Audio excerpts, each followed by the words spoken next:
زما محترم موسی علیہ السلام سره پس زړه کې د امت غم دی، د قوم فکر دی، ټول پټوله باندې وحده لا شریک ذات طرف تراشي. لیکن قارون چې ګوري چې الکه ما سره بینک بیلنس خزانی هر څه بیس بسیار، لیکن د دې سره سره خلق د موسی علیہ السلام او د هغې کردار نه متاثر دي. دا به څنګه د موسی علیہ السلام نه د دې خلکو دا زړونه مات شي، تور شي او هغې باندې به بدګمانه شي، بدزنه شي. نو یوه ډمه یو فاحشه او د زمانې یوه خرابه ښځې ورته پوهه کړه او زما محترمو هغې ته پیسې ومنلې چې زه خلق را جمع کوم او هغې کې به دغه د الله پیغمبر موسی علیہ السلام هم راغواړم او ته به په دې ټک مجلس کې پاسي او په موسی علیہ السلام باندې به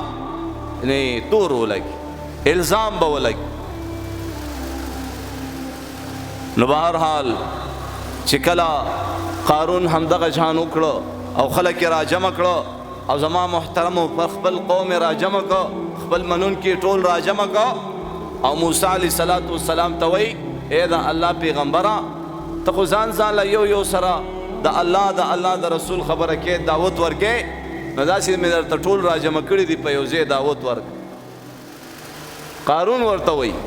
دا ټول مې درته را جمع کړي په یو ځای دعوت ورکړه. زما محترمو چې کله موسی علیہ السلام د الله نیازبین پیغمبر موسی کلیم الله جلالی پیغمبر چې کله ودرېده او زما محترمو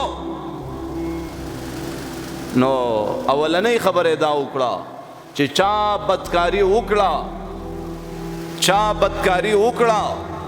او زما محترمو هغه واده شوي وي، هغې نکاح کړي وي او د واده د پاسه دې بدکاري وکړه، نو دا دې سنګسار کړلی شي. نو په دې کې یو پاسېدو وایي دا حکم صرف چې کوم دی د عامو خلکو دپاره دی او که نه دا حکم ستا دپاره هم دی. نو موسی علیہ السلام وفرمایل چې دا حکم زما دپاره. په دې کې هغه زنانه پاسېد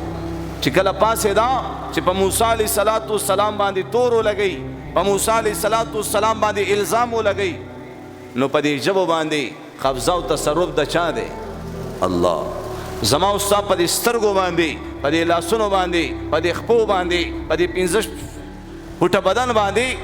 قبضه او تصرف د الله دی. نو الله یې دې خولې ته حکم وکړو دې ژبې ته، نو ژبې خبرې پرېښوست، په خوله الله ګونګۍ کړه. پابسېدا موسی علیہ السلام ته نه تپوس کوي څه دپاره پاسېدې؟ خوله ګونګۍ. واپس به کېناست، چې به کېناسته بیا به ژبه ټیک شوه، بیا به پاسېدا الله به بیا په خوله باندې ګونګۍ کړه. خو بهرحال هغه پوهه شوه چې دا الله جل جلاله پیغمبر پاک دامن دی او په دې باندې دا ته کوم الزام لګې دا بالکل څه ځای نه نیسي. په خپله باندې پاسېدا او زما محترمو د قارون ټول مکر و فریب د موسی علیہ السلام مخې ته بیان کو چې دا زه بار بار پاسم، زه دې دپاره پاسېدم چې په تا تور ولګوم، په تا الزام ولګوم. زه درته قارون پې کړی وم او ما له دومره پیسې منلې وي. زما محترمو بهرحال هغه زنانه د موسی علیہ السلام په لاس سره توبه وایسته، د زمانې یوه دینداره تقواداره پرهیزګاره جنۍ زنانه جوړه شوه. او بل طرف ته چې کله موسی علیہ السلام دا واورېدل چې ها زه ستاسو د بهترۍ سوچ کوم، زه ستاسو د کامیابۍ سوچ کوم، زه ستاسو د هغه نه ختمېدونکي د زندګۍ د ښایسته کولو سوچ کوم او ته زما خلاف دا منصوبې جوړې. زما محترمو الله ته په سجده باندې پروت دی او الله ته وایي چې یا الله نن ورځ چې کوم دی قارون زه نه معاف کوم، نن ورځ قارون چې کوم دی د معاف کولو نه دی. الله پاک ورته فرمایي ای موسی کلیم الله ځمکه مې تا ته په اختیار کې درکړه، ځمکې ته چې ته څه وې ستا خبره به مني. موسی علیہ السلام ځمکې ته حکم کوي وینیسه. زما محترمو ځمکې د قارون خپې ونیولې، داسې ونیولې، ورته وایي دن یې کا ځان کې. ځمکې چې کوم دی قارون تر ګوړو دننه یې دننه کو، بیا ورته وایي نور یې دننه کا. زما محترمو بیا موسی علیہ السلام دغه چغه وایي اور پکړو اور پکړو اور پکړو، چې کله تر مرۍ پورې چې کوم دی قارون په ځمکه کې دننه شو، نو څه وایي اے موسی ته زما مال تغلوي نعوذ بالله ته زما خزانو تغلوي چې زما خاتمه کې نو زما غ خزاني وې د قارون دا خزاني دا په زما محترمو دا غي چابېني د خزانو چابېني په غټو غټو خانو باندې با هغه زما محترمو ګرځولې داسې خلق دومره مالدار خلق اوس خو به یو روپۍ دوه ورسره راغلي نه خبرې به هم بدلی شي بول چال به هم بدل شي انداز به هم بدل شي او بیا چې بسم الله وي بسم الله الرحمن الرحیم خبرو کې قرآن تلاوت کې سلام کې سلام اچولو کې هر څه کې تبدیلی راشي څه چل دی یو روپۍ دوه ورسره یو روپۍ دوه ورسره راغه بیا به زما محترمو هغه لاس به یو مسلمان سره میلاوي او دوه ګوتې به میلاوي یعنې دا چل به ورته داسې کوي دا د ګنده نطفې نه جوړ انسان دا بیا په دې مال باندې دومره عقل کوي لیکن قارون ته نه ګوري چې د هغې نه څوک مالدار تیر شوی دی د هغې د خزانو چابیانې به په اوښانو باندې ګرځېدی لیکن عقل یې کو تکبر یې کو نافرماني وکړه انجام ته ورسېد زما محترمو خو چې کله آواز کوي چې زما هغه خزانې موسی علیه السلام حکم کوي راوړئ هغه خزانې م ورله راوړي او د پاسې زما محترمو پې کېښوستې هغه خزانې د قارون د پاسه روانې دي او دا قارون په دې یو خپه باندې داسې چورلی او لاندې روان دی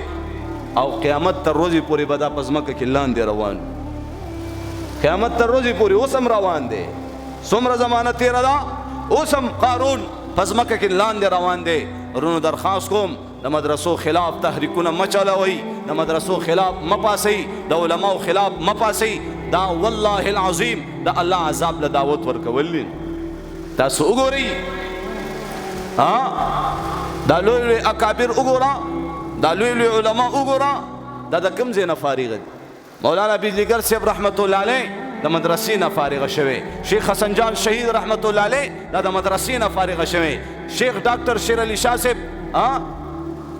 رحمه الله د مدرسې نه فارغ شوی شیخ سمیع الحق شهید رحمت الله علیه د مدرسې نه فارغ شوی ډاکټر عادل شهید رحمت الله علیه د مدرسې نه فارغ شوی داسې دا ټول اکابر مفتی زرولي خان صاحب رحمت الله علیه د مدرسې نه فارغ شوی مفتی تقی عثماني صاحب حفظه الله د مدرسې نه فارغ شوی مفتی عبدالله شاه صاحب حفظه الله د مدرسې نه فارغ شوی شیخ الحدیث مولانا محمد ادریس صاحب د مدرسې نه فارغ شوی او ترا پاسي د دې مدرسو چانبین دی وکړلی شي ترا پاسي او د مدرسو په کردار باندې ګوته نیسي چې د مدرسو تا سره څومره ښه کړي دي او د مدرسو په دې معاشره کې کم کردار دی نو هغه خو دې کله هم بیان نه کړ د دې هغه کردار خو دې کله هم بیان نه کړ دا نن چې ته روغي دا نن چې ستا په کور کې امن دی دا نن چې په معاشره کې امن دی زما او ستا لور خور په بازار او په لار او کوڅه کې پرامن او په حفاظت کې روانه ده د الله په ذات مې دې قسم وي په دې کې د مدرسو او د دې علماو غټ کردار دی چې دې علماو او په دې مدرسو کې ستا بچي ته حیا وښودلی شوه د ښځې او د خور تمیز وښودلی شو چې دا دې ښځه ده او دا دې خور ده نو په ایمان ووایه دا علماو نه ښودل دا علماو نه ښودل